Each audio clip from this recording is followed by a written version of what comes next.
Hi and welcome to my PlayHouse, and today we're gonna be setting up some iSCSI over here on the Synology RS1219 Plus. iSCSI is a protocol. It's like storage over Ethernet. You can use a regular network card and you can have a common storage box. You can use this to have one server see one storage area, or you can have many servers see the same storage area, which is really smart, and therefore is what I want to do today.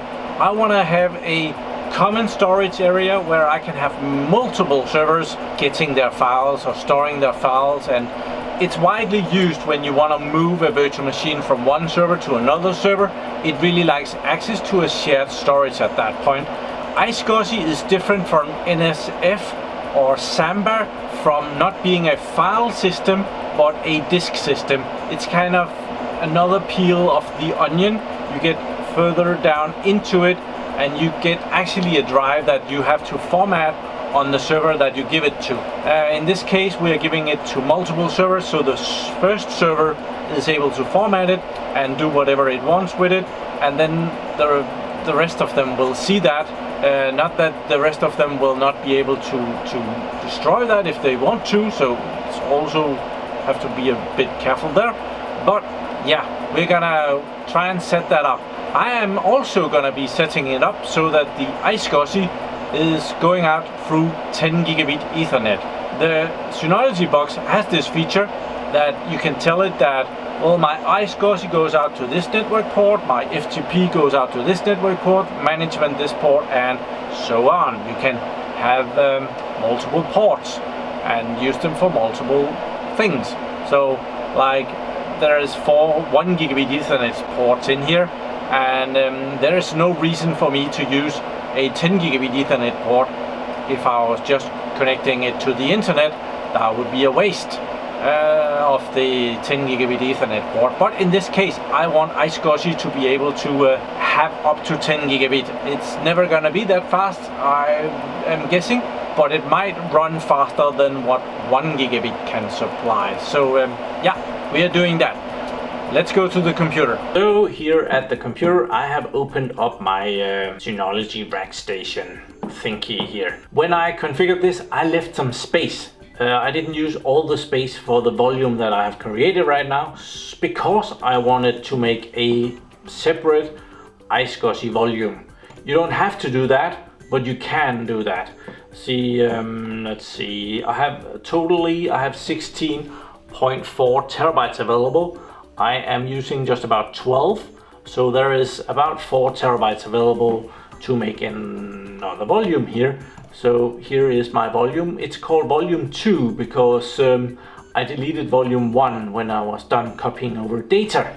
So we are gonna be creating a volume, and I should be very much surprised if it's not gonna call that volume 1. Oh, I forget. Custom, yes, we don't have any more choices, so custom, put it on an existing storage pool, check. So we only have that one storage pool and we're gonna be placing it there. I can see that there's 4.15 terabytes available, total capacity 16.36 terabytes. Awesome. Next, here we can pick the size. How much do we want it to take up? I want to set aside 2 terabytes. This is a max value, so it's not going to be using all of this. Press neg. We can choose these 2 file systems, BTRFS or EXT4. I am going to use the BTRFS. It's not the fastest, but it's the most secure, and it doesn't really, the security doesn't cost any storage. It's a bit slower.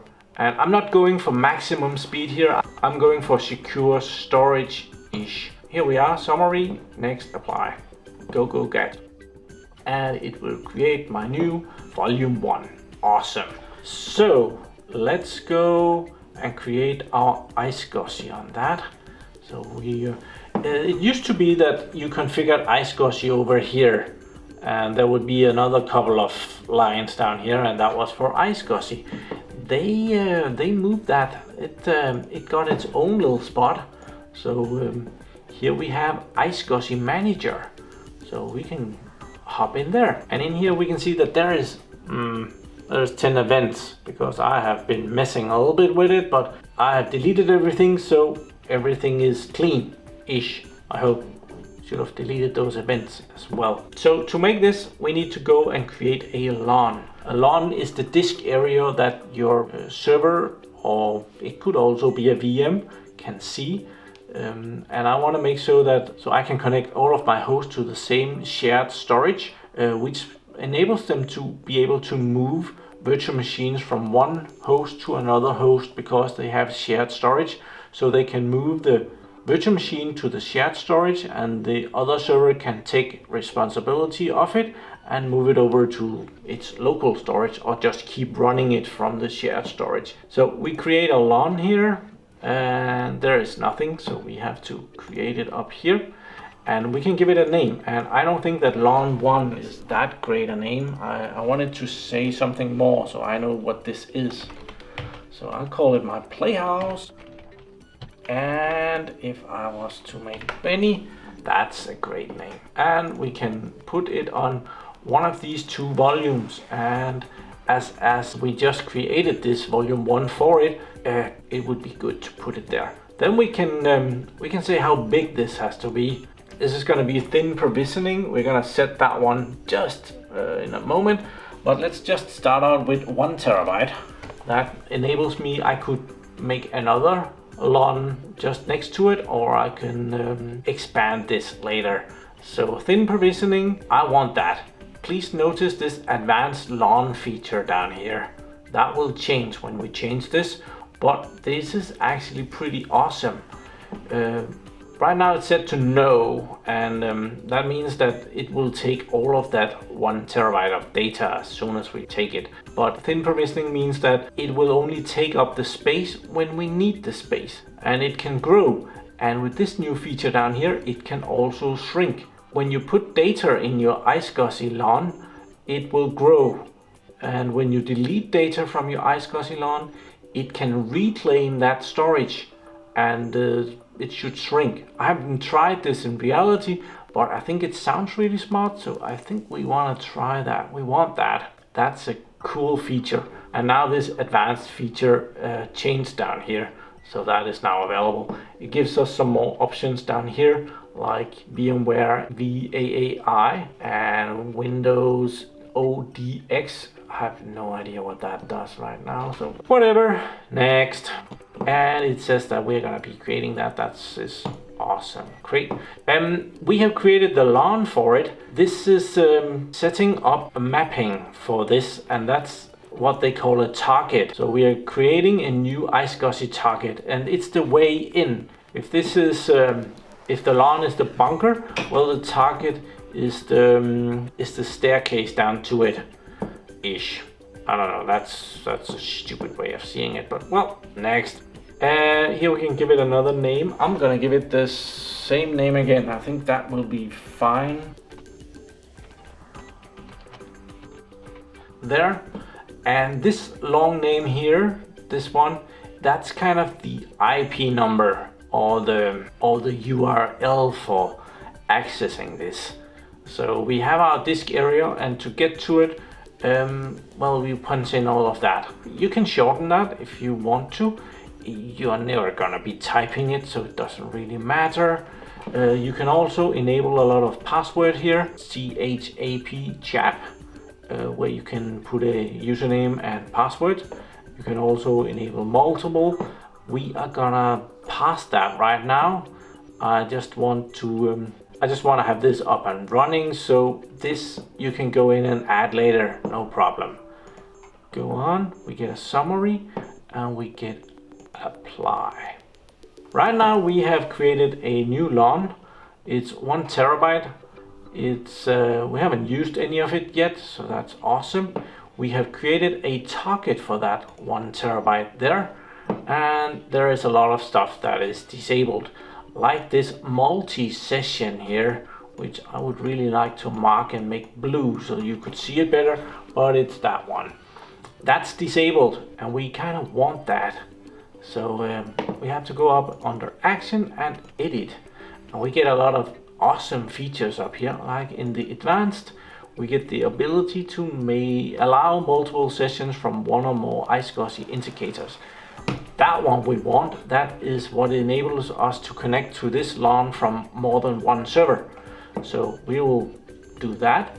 Also, over here in network binding, we can select which interface to use. And this is where we can make sure that it uses the 10 gigabit Ethernet card, which is connected down here, and it has its own IP number. So we can connect it there. That means that this iSCSI LAN does not go out on this one. Well, we can select that as well if we wanted to, but it only uses that 10 gigabit port and gives us the fastest as possible. So that is cool. We are happy with that. Okie dokie. And that has been enabled, and that's cool. So with that out of the way, there's another cool feature here on the control panel and networking. Network interface. I've connected one 1 gigabit port, and I have connected one of the two 10 gigabit ports, and that one, port 5 here, is a 10 gigabit port. I've configured the MTU size to 9000, which enables jumbo frames-ish here. So that should give some ability to run faster if you can configure this through all of your network. I am far from there yet, but I have set it up, and it's on that IP number right there. So we're gonna mess with that. It also has IP version 6, not using that yet. But under traffic control here, we can enable some guaranteed speed or some maximum speed. You might want to do that if you want to make sure that any other activity on your Synology box is not gonna, well, kill your virtual environment. So let's just, for the fun of it, create one of those. So create traffic control rule. So port all. No, we're gonna select one. We're gonna select one of the built-in applications, because iSCSI is one of the built-in ones. So we can select that, and we can put them in order from name, and we can see that we have two here that is about iSCSI. And if we move this over, we can see that this is some iSCSI replication. I don't expect I'm gonna be using that, but let's just pick both of them there and say okay. How much bandwidth do we want to guarantee that our iSCSI has? Well, we could set that as it's in kilobytes per second. So if we said we wanted to at least have 200 kilobytes per second, that's not a lot. That's 2 megabit. That's fine. And then maximum, it's never gonna hit maximum. If we just want it to be able to use maximum, well, we just set a 0, but let's just put something in that is near the maximum of what we could expect. That would be 10,000, right? That's probably about right. Normally it's not gonna use any of this. It's gonna be somewhere in between. But if, let's say, some file transfer was going on and using all of the bandwidth, well, you want to make sure that your virtual host is still able to get their data, otherwise they might become very slow and crash and stuff like that. So 200 kilobytes per second, it's slow, but they will keep running, I'm guessing. Okay, next.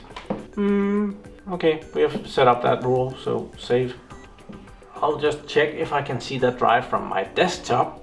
That's usually pretty simple. You go down here and you type iSCSI, and you get iSCSI indicator there. It remembers some of my old stuff. So, but if we punch in the IP number that we just saw there, and quick connect, it found absolutely nothing. Okay, back to the drawing board. Okay, not sure what happened here. I deleted the old ones that wasn't active anymore, and I punched in the IP number again. Did I give it a wrong IP number? Because when I punched in the IP number again, it just got there and it connected to this, which is the one that we have just created. So done. So now that is connected, and it says that it's connected, but we can still connect down here. So we should be able to see that under our disk manager, I guess. There, we just got some new drives. We're not going to do anything with them here in Windows because I really want that to be in a VMware format at least. So we're gonna cancel that, and we're gonna see it. Oh, we have two of them. I guess I tried this once before you got here, so it might be seeing those two. There is probably only really one. So let's, I'll go and check VMware and if we can connect to it there as well.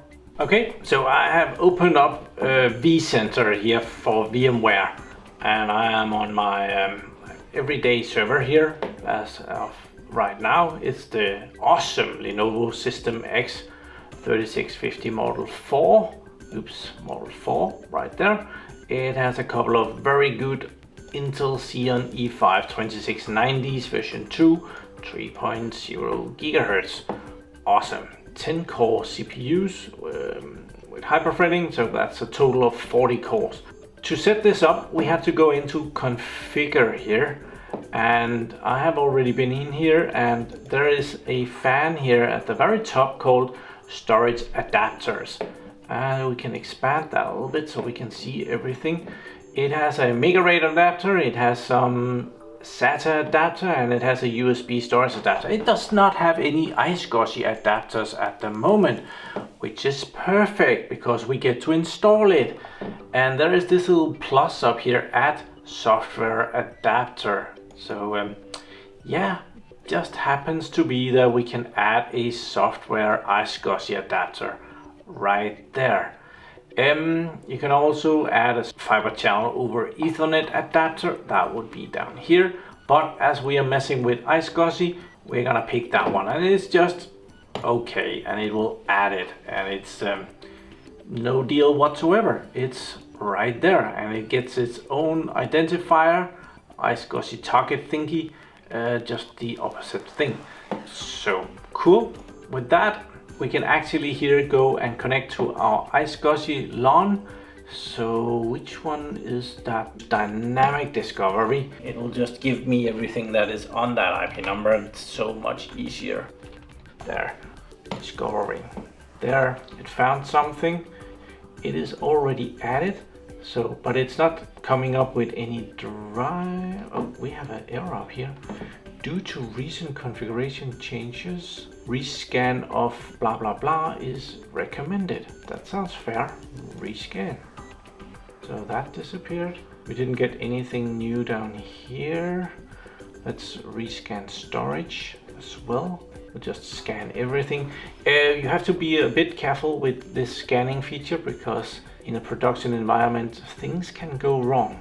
I'm connected to it. So it has found it. Could it be because it's not formatted yet? Should we maybe go and look at storage devices here? Does it show up here? Yeah, it actually does. It's right there.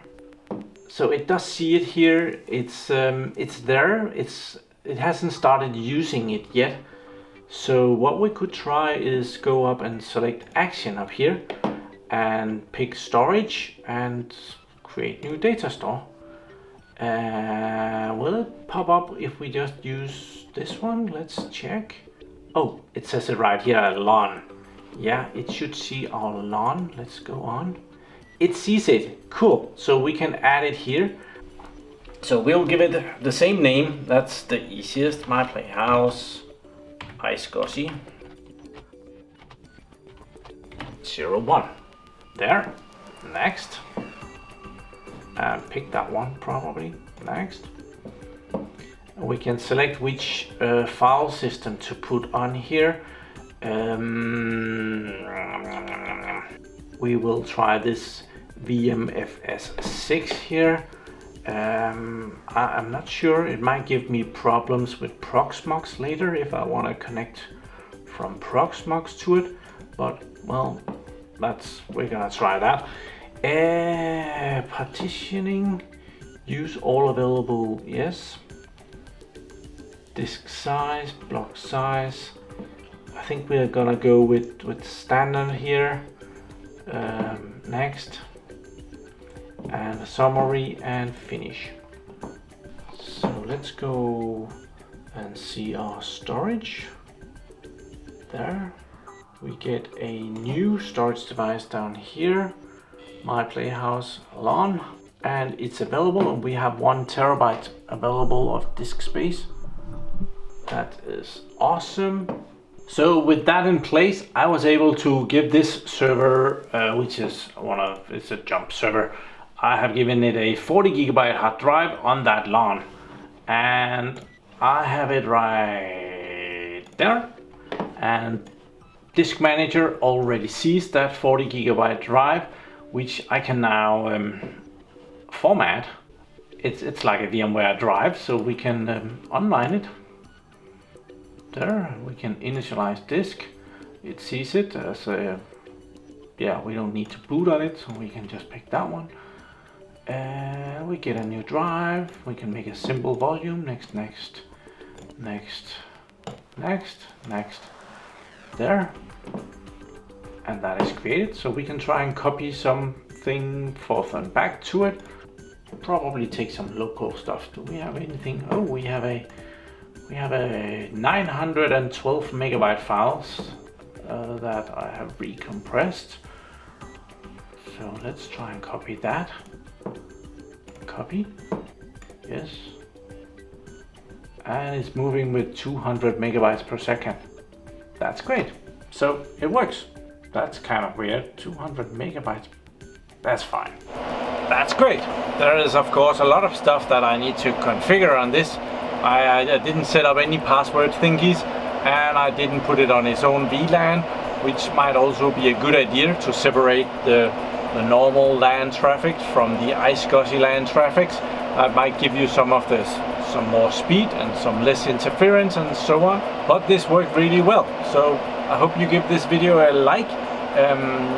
Please remember that every video, but this video we actually got stuff working, which is not always. So that like, and hit that bell thingy down there somewhere, so that is also happy and you get notified when there is a new video or live stream. Live stream is very important. If you don't have the bell thingy, you might just miss a live stream. You don't get notified of those.